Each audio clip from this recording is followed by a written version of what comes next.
Saliyuti bataramyi banjye, nizere ko mumeze neza n'abatameze neza kandi dutangira tubihanganisha. Sorry. Niko ubuzima buba bumeze. Gusa igikomeye ni ukuba umuntu agihumeka umwuka w'abazima. Burya igishoro cya mbere ni ukuba umuntu ari muzima ahumeka umwuka w'abazima. Burya ibintu bya mbere bikomeye kuri iyi si umuntu akeneye ngo abashe kubaho ni amazi, ni uyu mwuka duhumeka n'umuriro. Ibyo bintu bitatu bifite iyi si wayibamo, kuko ibindi bintu byose mubona ni aho ngaho byahereye. Kandi duhereye kuri icyo cy'ubuzima, hari umuhanga wavuze ngo isi niguha indimu uziga uko wayikoramo umutobe, kandi nanone isi niguha umuravumba uziga uko wawukoramo umuti. Nibwo buzima turimo. Iby'isi guhaye wiga uko washaka kubikoramo ibyiza. Nicyo mbifuriza rero ni amahoro, ni ibyiza. Nanjye meze neza nk'uko bisanzwe. Ni wa mutaramyi wanyu Martin Baributsa mu ruganiriro rwanjye kandi rwanyu. Nagarutse rero ngo tuganire. Gusa guys, mbere yuko dutangira ikiganiro nagira ngo mbabwire ikintu mu by'ukuri munyemerera ko tugomba kwemeranya ahangaha mu ruganiriro, ko hari abantu bambaza ibibazo byinshi cyane, yaba ari kuri Facebook yanjye, yaba ari kuri Instagram, yaba ari kuri WhatsApp, yaba ari muri comment z'ibiganiro. Ugasanga mu by'ukuri biraterwa n'uko umuntu yakurikiye ikiganiro akakigeza hagati. Nimba ikiganiro gifite iminota 40 ukakireba iminota 20, hari iminota yindi 20 biri inyuma navuzemo ibintu byinshi uba utagize gute, uba utabashije kumva. Ndabasaba ko muzamukurikira ibiganiro mukabigeza ku musozo nta kintu bitwaye, kuko nibyo biguha amakuru nk'uko mba nayatanze, kandi ntugaruke nyuma ngo mbaze ibintu mu by'ukuri navuze, sibyo? Bizatuma ibintu byoroha, tugendane neza, kuko nimba ntanze amakuru nagiye mbahangira ngo mubona ko ngenda mbaha ibintu ku murongo uko bikurikirana. Iyo udakurikiranye rero ikiganiro ngo ugisoze ukagaruka ukambaza nyuma kandi ibyo bintu narabikozeho ikiganiro, vraiment nanjye hari ukuntu ntago mbyakira neza pe. Nshobora kugusubiza ariko ntago mbyakira neza. Beta ko mwajya mukurikira rero ibiganiro bikagera ku musozo, nibyo byiza, sibyo? Ikindi kandi, nimba utarakora subscribe, why not jya aho hasi handitse subscribe ukandeho, tujye tubana mu ruganiriro. Ni iby'agaciro, nta mpamvu yo kujya uza nk'umushyitsi mu ruganiriro, kandi uruganiriro ari urwacu twese, nta muntu uruhejwemo. Kora subscribe kandi no kunzogera igihe ikiganiro kigiyeho, ube notified, ugikurikire, umenye process y'ibintu byose, especially kuri green card. Ngira ngo murabizi ko amakuru ya green card mbaha update buri kintu cyose mba ngenda nkibabwira ku murongo, sibyo? Ikindi kandi, nimba ikiganiro wanagikunze, kanda aho ngaho kuri kariya gatoki kameze gutya ushyireho like, nta kintu bitwaye, ubundi bikomereze ikiganiro. Tudatinze rero, nagarutse ngo tuganire nk'uko bisanzwe. Hari umuntu wambajije ati se watubwiye ibintu byose ariko utubwira yuko hari amafaranga umuntu yishyura muri ino green card process, cyangwa se muri bino gahunda ya green card. Ariko ntago wabitubwiye neza ngo ubitubwire muri details, cyangwa ubitubwire mu buryo burambuye kugira ngo umuntu amenye koko ese nubwo ejo bundi tugiye kubona resulta za green card zigiye kujya hanze, ariko umuntu ni icyo asabwa amafaranga angahe, kugira ngo umuntu abe yiteguye, naba selected amenye ngo nzakenera amafaranga ABCD. Uyu munsi rero nibyo nje ngo tuganire. Ngiye kubaganiriza donc amafaranga umuntu akenera arimo ibice bibiri. Hari amafaranga ukenera muri green card process kugeza ugeze muri interview uhawe visa. Hari n'amafaranga noneho ukenera of course no gutega indege n'iki, ariko hari n'andi mafaranga ugomba gukenera of course wageze n'ahangaha muri Leta Zunze Ubumwe za Amerika, mu gihe utari setoringa ngo ubone icyo ukora cyangwa ngo utangire business. Of course hari amafaranga ukenera. Uyu munsi rero nibyo ngo nje tuganire, so kandi mbisubiremo nshuti bavandimwe bataramyi banjye, mukurikire ikiganiro mukigeze ku musozo, nibwo umenya information zose mba natanze kandi zose ziba ari ingenzi, sibyo? So amafaranga navuga ya mbere rero ukenera of course ni amafaranga yo kugura passport. Iki kintu nubwo gukora application ya green card murabizi ko nta mafaranga, donc nta passport byasabaga, ariko igihe ejo bundi bazasohorera abatsinze green card ukabona ibaruwa ivuga ko wabaye randomly selected for further processing, ni ukuvuga ngo bagutoranyije mu bantu bakomeza process za green card. Ahangaha uzakenera ikintu cya mbere uzakenera ni passport, kuko iyo uhawe visa yawe bayitera muri passport, sibyo? Ubutaha bwo nzanabereka visa ukuntu iba imeze muri passport, ndabizi ko hari n'abantu batabizi, sibyo? Ntabwo nagendaniye passport yanjye, ariko nimbyibuka ukurikiye mu kiganiro nzabereka uko visa iba imeze gute iba imeze. So amafaranga ya passport rero passport ni document y'ingenzi uba ukeneye, yihutirwa cyane, kubera yuko ntago wajya muri interview ngo ukore interview rwose iyo document utayifite. Ni document y'ingenzi. Passport rero amafaranga of course zishyurwa biterwa n'igihugu. Urugero nko mu Rwanda, bitewe na passport y'imyaka ushaka runaka, ngira ngo ahari imyaka 10 igura 100,000, y'imyaka 5 ahari imenya igura 70,000. So nuko nguko passport ihagaze. Ubwo ayo naya passport. Uri no mu Burundi wareba kuri website ya immigration y'i Burundi wabona amafaranga baca ya passport. Uri Bugande the same, haba hari ushobora kuca kuri Google ugasacinga amafaranga basaba of course yo kwishyura yo kwishyura passport. Especially abantu bo mu Rwanda bo passport uyapplyingira online uciye kuri services z'Irembo. Ntago uhita ugenda kuri immigration ngo nje gushaka passport. Uca muri services z'Irembo, ukajya hari gusaba passport, hari ibyo wuzuzamo, bakaguha code wishyuriraho amafaranga ya passport ukayishyura. So iyo wamaze kohereza ibyo byose wanishyuye, baguhamagara ugiye gutanga fingerprint no kugufotora, ubundi passport yawe rwose nko mu minsi 5 iba ikugezeho iyo nta kindi kibazo kijemo, sibyo? Ndumva iki cya passport cyo kibaye clear. Ariko iyi ni document y'ingenzi cyane ikenerwa mbere y'ibintu byose. Umaze kubona yuko wabaye selected, ugomba guhita ushaka ukuntu wagira gute washaka passport. So ikindi cya kabiri gisaba amafaranga ni medical check-up. Ariko ntaragera kuri medical check-up gaje, ni ukuvuga ngo passport nimba warakoze application muri abantu 5, wenda ari umugore n'umugabo n'abana wenda 3, of course mwese mukeneye passport. Ubwo ni passport 5.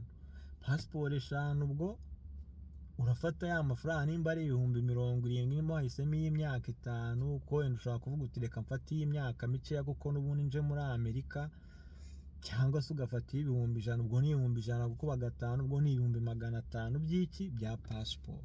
Kuko buri buri mu family member cyangwa buri muntu wese ugize famiye yawe agomba kwishyura passport. Iki kintu cyumvikane neza, utazagura passport yawe wenyine ngo ujye muri interview, abo bandi nabo ntago babona aho batera visa zabo, kuko buri muntu wese bamuha visa ye ku giti cye. Ndumva iki kibaye clear.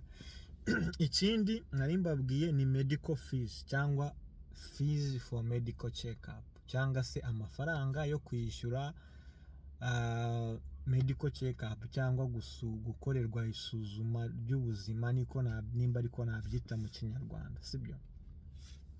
Ahangaha rero medical check-up like nko mu Rwanda, ndagenda ntanga urugero rwo mu Rwanda, abavandimwe b'i Burundi munyihangane, ntabwo ari ukubirengagiza abantu b'i Bugande rwose, nuko niho hantu mfitiye amakuru abangutse, ariko nzaya ngenda pointing ambaha ingero, ariko no mu bindi bihugu ni the same. So medical check-up nanone abantu bose bagize umuryango barayikorerwa, umuntu ku giti cye buri muntu, sibyo? Hari amafaranga rero wishyura ahantu ukoreshereza medical check-up, ntago ari US Embassy yakwishyurira cyangwa UCIS, no, ni wowe uyishyura ayo mafaranga yo gukorerwa medical check-up. Nta muntu ujya winjira muri Leta Zunze Ubumwe za Amerika adakoresheje medical check-up, ntibibaho, sibyo? Ahangaha kuri medical check-up wenda ikindi nababwira ni uko unajya kwikingiza yellow fever. Urukingo rwa yellow fever narwo ruri ukwarwo, urarwikingiza, narwo ni amafaranga wishyura. Sinibuka neza, menya mu Rwanda menya ari 10,000 ahari bishyura yo gukingira yellow fever. Ni hariya Igikondo niho bakunda gukingirira, ahantu hari itente hakorera, ngira ngo ni ikihe kigo kihakorera, ni RBC ya RBC nimba mbyibuka neza, ariko yellow fever niho bayikingirira, right? Ariko unashaka kuyikoresha wanya approachinga nka kudirectinga, nuko ngenda mbaha hint ibintu by'ingenzi, sibyo? So medical check-up rero amafaranga isaba of course biterwa n'imyaka umuntu afite, kuko umwana w'umwaka umwe ntago yishyura amafaranga nk'ay'umuntu ufite imyaka 35 cyangwa 20, sibyo? Nuko amafaranga agenda atandukana.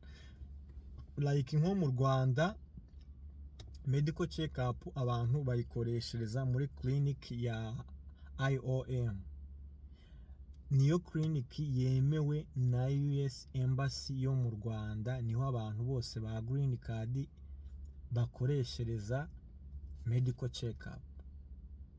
IOM clinic, sibyo? Wenda bashobora kuba bara-updatinze, kuko iza update ndi kubaha n'iz'umwaka ushize, nabyo nzabikurikiranya menye n'ahandi nahababwira, ariko right now naho ngaho, sibyo? Aha hantu ntago uzinduka mu gitondo ngo ujyeyo ngo babwire ngo nje muri medical check-up. Urabandikira kuri email,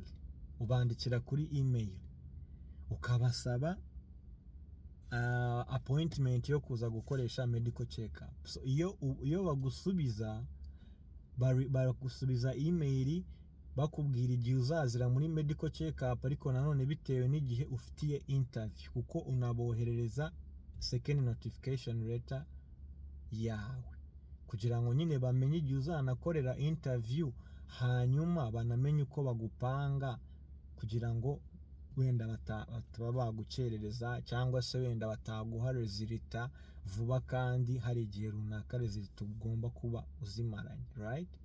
So rero iyo bagusubiza bakubwira n'amafaranga ugomba kwishyura nimba uri umwe cyangwa se nimba muri benshi. Buri mu family member bitewe n'imyaka afite bagenda bamubwira amafaranga agomba kwishyura, sibyo? Ntago ahangaha na precisa, ariko like wenda nkanje ubwo nabikoreshaga umudamu wanjye namwishyuriye ibihumbi 130 ibihumbi 150 ngira ngo na bitatu.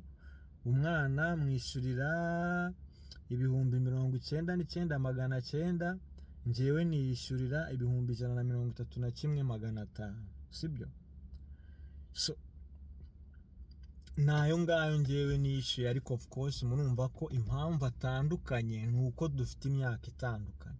So nawe rero sinakubwira ngo ntago na precisa ngo mvuge ngo amafaranga ya medical check up ni aya ngaya. Gusa wowe medical check up kuri buri muntu byaba byiza uteganyije amafaranga atari munsi y'ibihumbi 200, kuko ntago bishoboka niyo yajya munsi y'150 abari mu ijana, ntago yajya munsi y'ibihumbi 130 na 40 na 50 gutyo. Abafite imyaka iri muri za 21 n'ibiri, hari n'itatu kugera muri 25, hari n'igihe babaca mu 160 na bingahe, sibyo? Abari hejuru ya 30 nabo akenshi babaca ibihumbi 130. So biba biterwa n'ibizami bari bugufatire cyangwa se n'inkingo of course bari buguye, sibyo?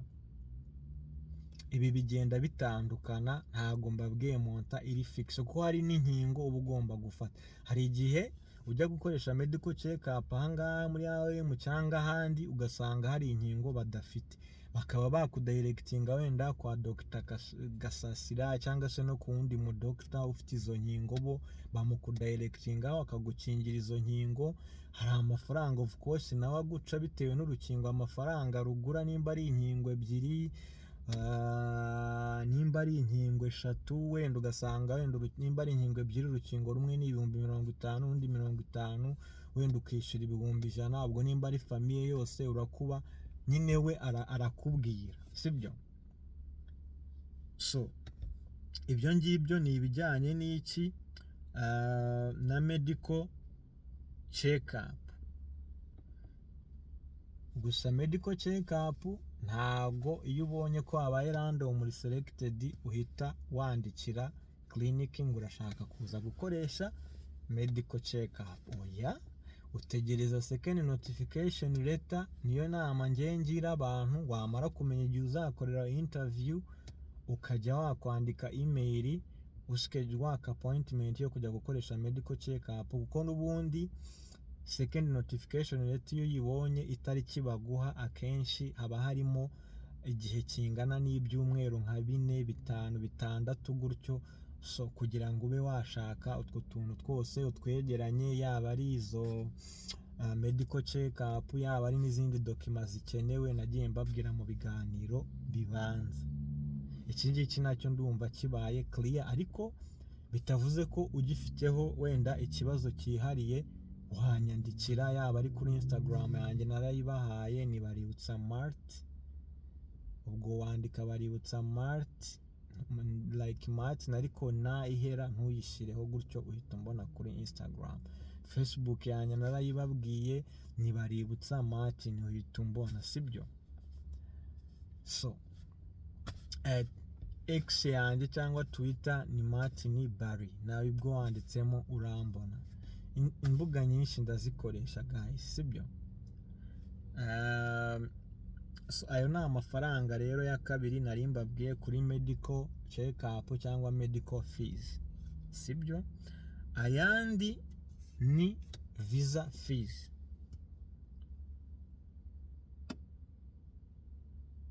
Iyi visa fees cyangwa visa fee ni amafaranga wishyura ya visa nyine, ntago visa irishyurwa. Ngira ngo na $330, ariko nawe wacekinga kuri ya website fees ziba ziriho, sibyo? So aya $330 nimba warakoze application ya green card of course muri babiri, ubwo ni ugukuba kabiri. Fata $330 ugakuba 2, nimba muri 5 $330 ukube 5, ukuvuga ngo buri muntu individual yishyura aya $1 kuri visa ye agomba guhabwa. Aya mafaranga uyishyura winjiye ugiye muri interview. Mbere y'uko ukora interview hari amafaranga aya ngaya urayishyura. Hari uburyo butatu ushobora kwishyura. Ushobora kwishyura ukoresheje visa card, ushobora kwishyura ukoresheje amafaranga y'amanyarwanda, ushobora no kwishyura ukoresheje amafaranga y'amadolari. Ariko ngewe ngira inama abantu yuko mwakwiga gukoresha visa card, nibyo byiza. Ariko guy ukamakinga sure ko iyo visa card yawe iri activated. Ushobora kuba ufite visa card ya banke, ariko igihe utagiye kubwira banke yawe ngo iyo visa card bayaactivate ngo ujye uyikoresha wishyura ibintu online, ntago iba iri activated. Especially nk'abantu bo mu Rwanda, hari abantu n'inshuti zanjye byabayeho bafite ama visa card, bagenda bazi ko bari buyakoreshe, ariko bageze muri interview visa card bazishyizemo ngo bishyure biranga kubera ko zitabaye activated na banke yabo. Especially amabanki menshi yo mu Rwanda, I don't know, maybe bari protection, banga ko hari abantu wenda bakwiba abantu amafaranga. Murabizi ko ibintu byo kwiba online byeze. Ariko iyo ugiye ukababwira uti ikarita yanjye nshobora kuba nayikoresha nkora ama online payments cyangwa nishyura ibintu online, so barakubwira ati yego cyangwa se reka tuyaactive, right?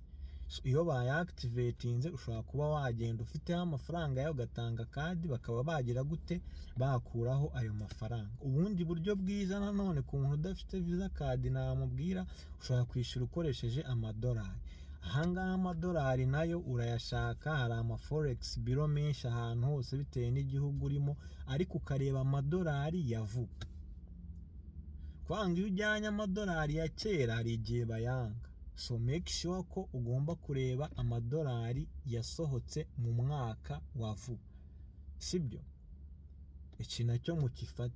Nimba ari amafaranga y'amanyarwanda, nabwo ukamakinga sure wenda ko ujyanye inote za 5 nziza kandi nshyashya zitondetse neza ku murongo. Ntufate inote z'igihumbi zivanze n'iza 500 n'iza no. Na urumva umuntu uba ugiye kukwakira biramustressa abara ayo mafaranga, sibyo? Ntago ari byiza. Nimba ujyanye amafaranga, jyana ubwoko bw'inote bumwe kandi bushyashya, sibyo? Ariko murumva yuko uburyo bwiza kurusha ubundi ari ukwishyura ukoresheje visa card, right? So ngayo nguko. Ikindi kintu cya kane gikenera amafaranga mbere yuko ubona iyi visa,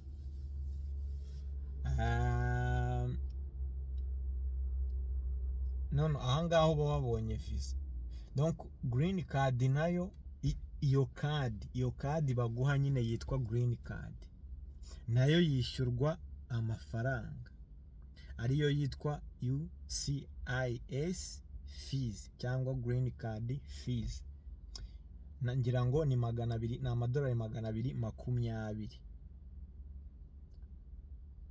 220 nayo nimba famiye yawe ari abantu 3, ubwo buri muntu uramwishyurira amadolari 220 y'iyo kadi nyine kugira ngo bayikore bazayimuhe, sibyo? Ni ku bantu bose.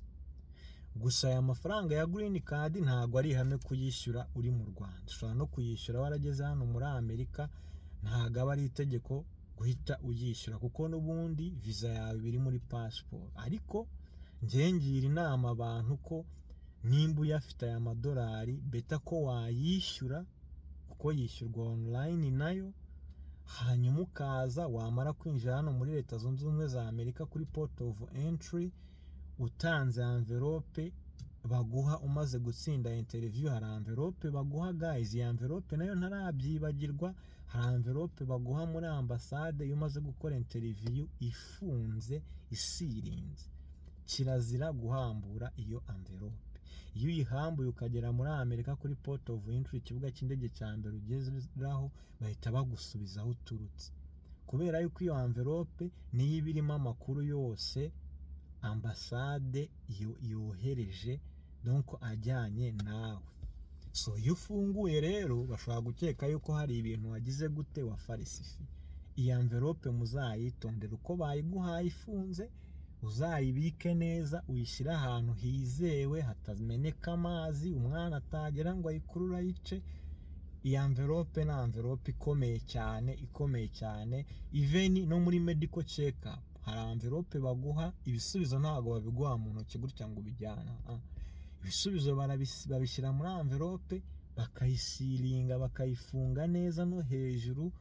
Iyi envelope uyijyana muri ambasade, uko ifunze muri ambasade nibo bayifungurira. Iyo uyifunguye bagusubiza gukoresha indi medical check up, ukishyura andi mafaranga yo kubera iki, cyo kutita ku bintu. Iki nacyo kibe clear mu cyumve neza. So green card ni uko nguko rero bigenda, nayo urayishyura. Andi mafaranga ukenera gusa ntararenga ahangaha, ubwo ngubwo tugeze ahantu hasa naho wasoje interview. So ahangaha iyo ugeze muri Amerika hari iyindi dokima ushaka yitwa social security number. Ni akadokima baguha cyangwa se nako ni nk'agakadi ariko gatoya kariho nimero ikuranga. Donc ni nimero buri muntu wese uri hano muri Leta Zunze Ubumwe za Amerika mu buryo bwemewe n'amategeko aba afite social security number, sibyo? Gusa iyi social security number ntago yo yishyurwa, ni ubuntu. Ujya kuri ofisi ukerekana passport yawe iteyemo visa yawe ya green card, bakayiprocesinga mu minsi 3 cyangwa 5 rwose social security number iba ikugezeho.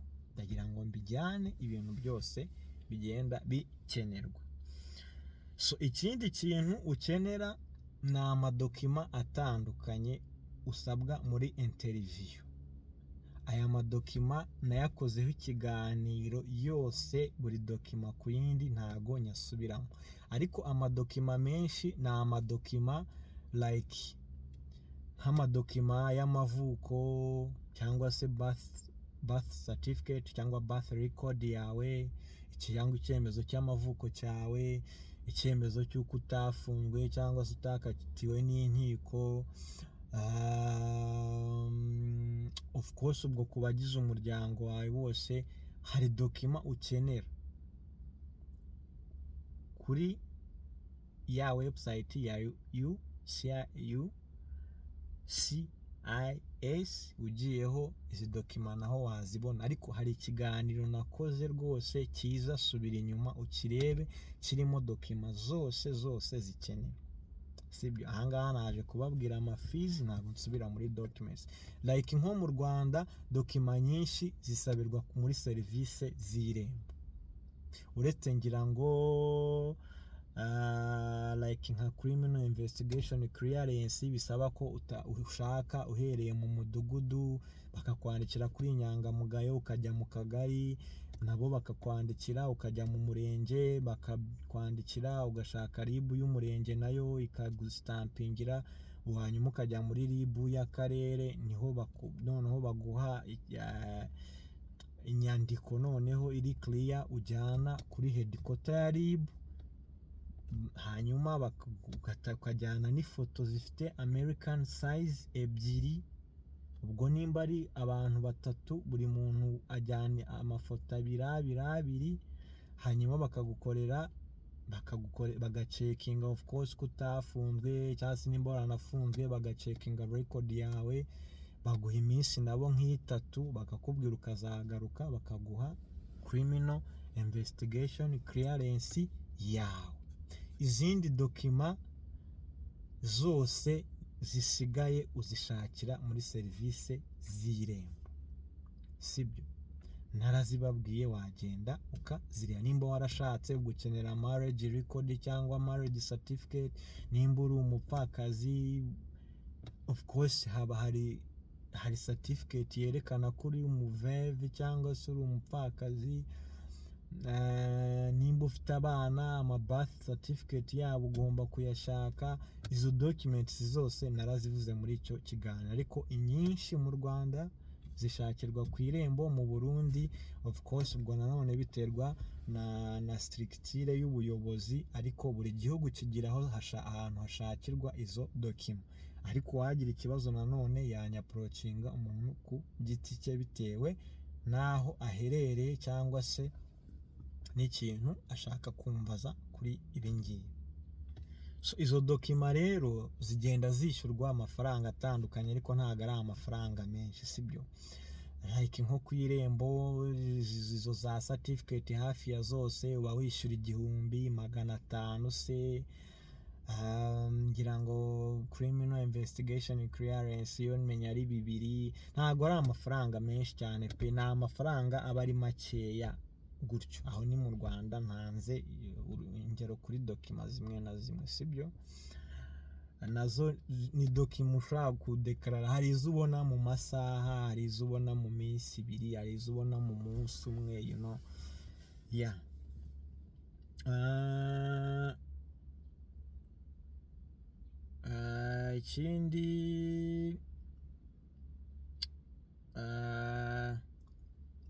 Ikindi kintu gikomeye nayo ndimo nkitekerezaho, nimba muri ambasade, donc nimba igihugu wakoreyemo application ya green card kitagira ambasade y'Abanyamerika, ahangaha bikagusaba kujya gukorera, ni ukuvuga ngo iyo uri mu gihugu kidafite ambasade ya Amerika cyangwa se kiyifite ariko itagikoresha ama interview, kuko nabyo bibaho, usura ujya muri Google ugasacinga ukabaza ngo US Embassy wenda in Burundi cyangwa in Rwanda, barakubwira nimba ihari cyangwa nimba idahari. So iyo idahari bakudirectinga kuri ambasade ishinzwe nyine gukoresha of course ama interview ku bantu bakeneye ama visa atandukanye, atari na green card gusa. So urumva rero nimba mu gihugu cyawe badakoresha interview, like nko mu Rwanda mbere bajyaga kuyikorera zit Nairobi, menya ari Nairobi, sibyo?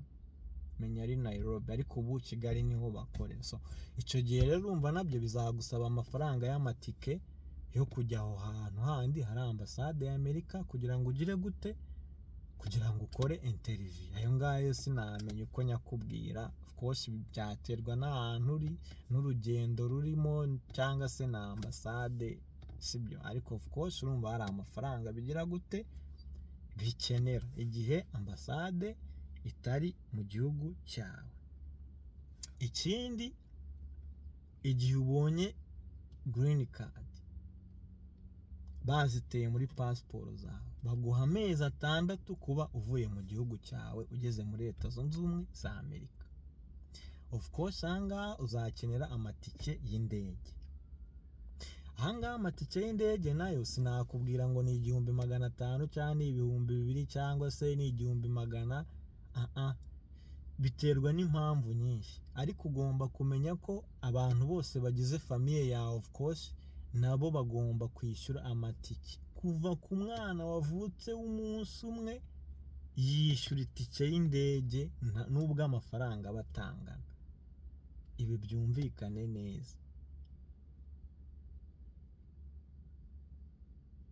Gusa wenda umwana w'umunsi umwe naba nkabije, ntago nibuka neza, ariko menya ari uguhera ku mezi wenda like so nzabicekinga neza, ariko hari abana barishyura. Hari abana baha akantu gasentire ko kwambara mu ndege like wenda b'umwaka umwe, amezi 9 gutyo, bakishyura amafaranga makeya. Ibi ngibi nabyo bivariya nyine of course bitewe n'imyaka y'umwana, you see. Ibyo nabyo ni ibintu by'umuntu ku giti cye twadiringa personal, yanyaprocinze akambaza, ntanamubariza cyangwa nkamucekingira nkabireba, sibyo? Gusa ayo mafaranga arakenerwa y'indege. Ikindi gikurikiyeho tuvuye ku bantu n'imyaka yabo, biterwa nanone na state uri buzemo. Ushaka kuza muri state yo mu majyepfo ushobora kuza muri state yo hagati, ushobora kuza muri state yo mu majyaruguru. Ibyo nabyo bituma amafaranga atandukana bitewe na state uri buze. Nanone biterwa n'igihugu uri buturukemo, nimba ari muri Afurika ibihugu nabyo biratandukanye. Hari ibihugu biri muri like East Africa, hari ibiri mu majyepfo, hari you see. So ibintu by'indege rero bitandukana nanone bitewe n'icyo kintu cy'ahantu uri buze cyangwa aho uturuka. Nanone biterwa n'igihe waziye muri Amerika.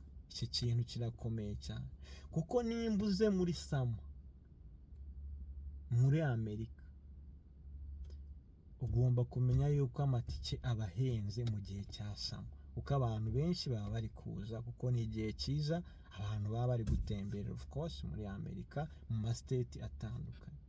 Nimba uje muri winter, of course winter ishobora kuba amatike yayo atahenze cyane ugereranyije na sama. Fall season gutyo, sibyo? Ibyo nabyo ni ibintu umuntu aba. Ikindi kintu nanone mugomba kumenya, ukuvuga ngo nimba ugiye gukatisha amatike y'indege, ntago tuvuge nimba uyu munsi ari ku wa mbere, ntago uvuga ngo ngiye gukatisha itike y'indege uyu munsi ku wa mbere nzagenda ejo. Icyo gihiti kiraguhenda cyane cyane cyane ku buryo ishobora no kuhagarara no mu 3,000 cyangwa se na 5,000 nimba ntakabije, ariko nzi ko itike iguhenda iyo ukatishije itike iri emergency yo mu minsi ibihenze pe. So beta rero ko wabukinga indege yawe kare mbereho y'ukwezi kumwe, amezi 2 se amezi 3, bituma amatike aguhendukira ku buryo ushobora gusanga nk'urugendo wari gukoresha wenda $1,500 cy'idolari cyangwa $2,000, ushobora kubukinga mbere ugasanga wishyuye nk'amadolari 900 cyangwa 800, kandi wari kwishyura wenda 3 ugiye mu minsi. Washyiramo kwezi kumwe n'igice amezi 2 ugasanga wishyuye amafaranga make. So ibi nabyo ni ibintu umuntu akeneye yanyaprocinga akangisha inama, nkaba nagira gute, namugira inama bitewe nanone n'ahantu aje n'igihe aziye mu. Gusa nabyo of course bisaba amafaranga. Ikindi, ubwo ahangaha tugeze hehe? Muri Amerika. Tugeze muri Amerika. Ikindi ugomba kumenya nuko nimba ufite umuhosti, narabibabwiye mugomba kwicara mukaganira ukamenya ibintu azagufasha.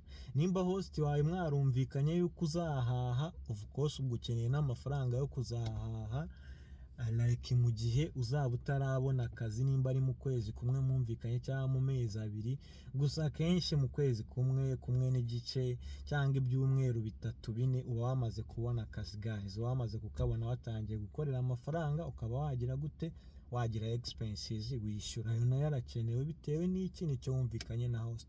Nimba mwarumvikanye ko muzafatanya kwishyura inzu, of course ayo ngayo nayo urayakeneye, sibyo? Ibi ntago ndi bubitindeho cyane. Nimba mwarumvikanye ibintu bitandukanye, ubwo ugomba nyine nabyo kubibara, ukabikorera bije, ukaba uzi ngo bizatwara amafaranga aya n'aya, ntazaza ngo mbere umuntu umutwaro kandi hari ibintu twagize gute, twumvikanye. Ikindi, ugomba kumenya yuko nimba uje muri Leta Zunze Ubumwe za Amerika, mu gihe utarabona ubushobozi bwo kugura imodoka, uzakenera kujya mu kazi. Birashoboka ko host wawe wenda yaguha ride cyangwa yajya gutwara ku kazi mu ntangiriro, ariko ntago azagutwara ukwezi kumwe, amezi 2, amezi 3, naba afite aho ajya ku kazi, afite n'ibindi, sibyo? You see? So ugomba kumenya yuko uzakenera amafaranga wenda yo gutega Uber cyangwa Lyft mu gihe wenda utabonye iyo ride.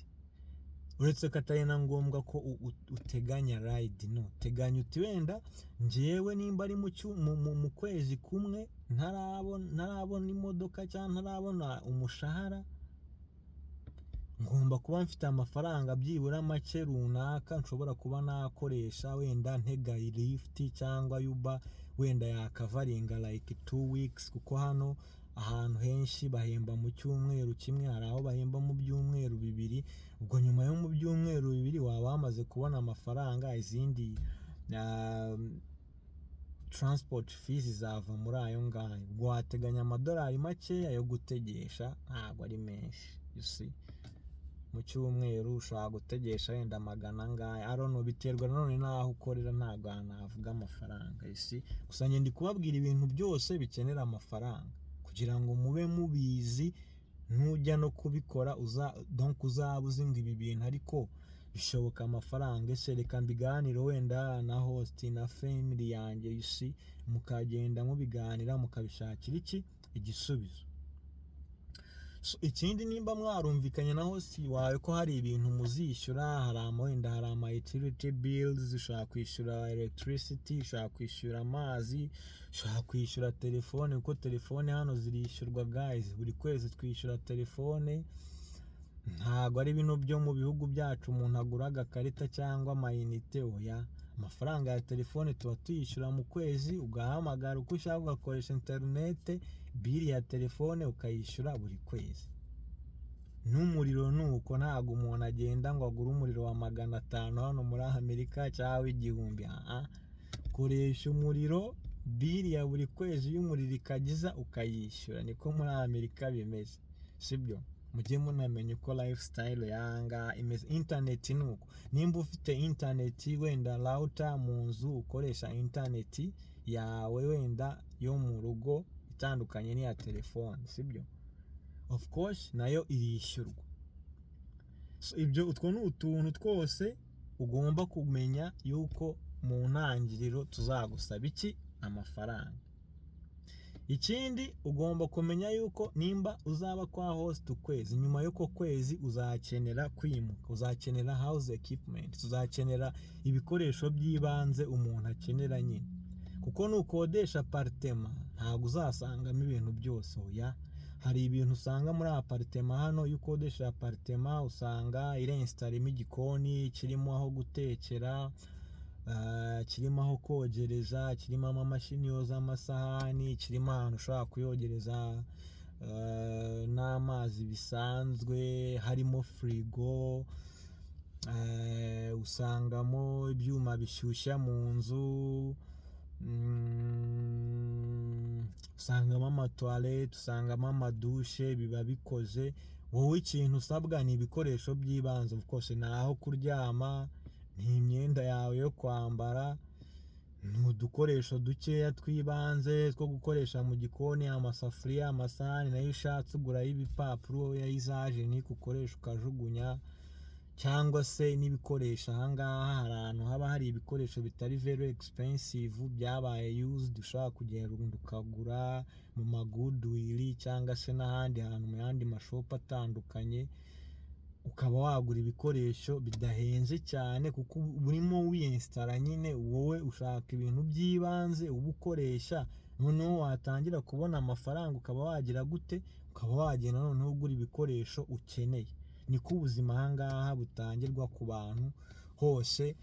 Njyewe aha narababwiye ko nzajya nza nkababwira ibintu ukuri uko bimeze, sibyo? Yeah. So ngira ngo muri make mbabwiye ibintu byose ukenera bisaba kandi amafaranga kugeza ugeze muri Amerika utangiye ubuzima bwawe. Of course iyo ugeze muri apartment yawe ubwo wamaze kubona equipments, mu gihe kiri imbere watangiye gukorera umushahara, utangira gusevinga kugira ngo nimba ari nako kamodoka ukagure ujye ubasha kwitwara, kuko hano gutega Lyft na Uber birahenze kuruta kuba wakwigurira imodoka ukajya witwara.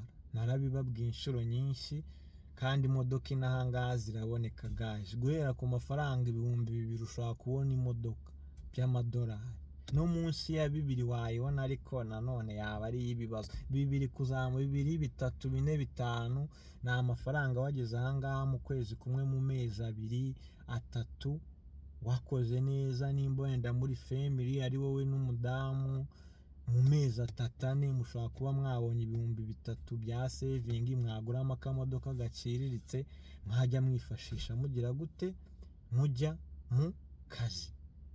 So nshuti bavandimwe rero, ngira ngo ngerageje kubanyuriramo muri makeya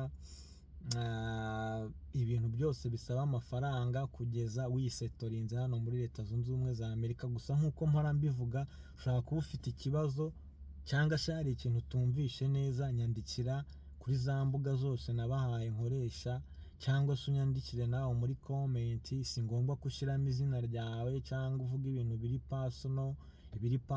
Wanyandikira kuri messenger, wanyandikira kuri Instagram, wanyandikira kuri X, wanyandikira kuri WhatsApp. Ariko WhatsApp muri iyi minsi ntabwo ndi kuyikoresha cyane kuko abantu baraza bakandika ibintu byinshi guys, kubibonera umwanya wo kujya gusoma mu WhatsApp ugasanga bintwaye umwanya munini cyane. So better ko wajya uza nimba ugiye no kunyandikira ugapointinga ku kintu ushaka kubaza, kugira ngo nanjye ninzajya gusoma ibyo bintu njye mbona donc mpita ngwa ku kintu, mujye mukubita mukihitinga kuri point, uhita uvuga ikintu, ntuze ngo uvuge ibintu byinshi cyane.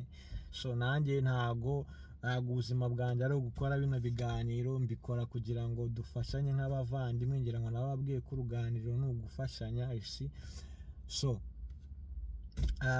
ubwo rero ikibazo, inyunganizi, whatever wambaza nta kibazo. Ikindi nababwira nuko turi kumwe muri uru rugendo rwa process ya green card kugera mugeze hano muri Amerika. Nzabafasha, ntihazagire umuntu ugira ikibazo ngo akihererane. Ndahangaha ntabwo nshobora ibintu byose, hari ibyo nshoboye, ibyo ntashoboye nshobora kuba nashaka abantu twafatikanya. Ariko guys, ntihazagire umuntu ubona green card ngo abone visa amisinge kuza muri Amerika amezi 6 amugerereho, ngo yabuze ngo itike, ngo yabuze amafaranga, ngo ngo guys, tugerageze kuganira. Hari uburyo bwinshi abantu baganira kandi ibintu bigashoboka, sibyo? So nzabakorera n'ikindi kiganiro cy'ukuntu wabona amafaranga noneho yagufasha iyi process, right? So reka mbabwire rero ngo nimba uri mushya uri hano guy, kanda kuri subscribe, twikomereze ujye ubona ibiganiro hano turabikora, tukaganira ibiganiro kandi byiza bifite akamaro. So nimba ikiganiro wanagikunze, shyiraho like, jya muri comment, ushyiremo imitima uti you see, natwe iyo tubonye ibyo bintu biradushimisha guys. Nta muntu udashimishwa n'ibintu byiza, you see. So ndabashimiye cyane rero. Ibiganiro byo nakagaruka nk'uko bisanzwe. Reka mbabwire ngo ciao ciao, kandi bafite ku mutima cyane ababanyi b'i Burundi, amahoro. Abantu bo mu Rwanda ndabasuje cyane, Tanzania, Uganda, ahantu hariho hose muri mukurikira uruganiriro, muri abantu b'agaciro kandi turabakunda kandi turabizi ko namwe mudukunda. So mubinyereke muri comment rero uyu munsi. Ciao ciao.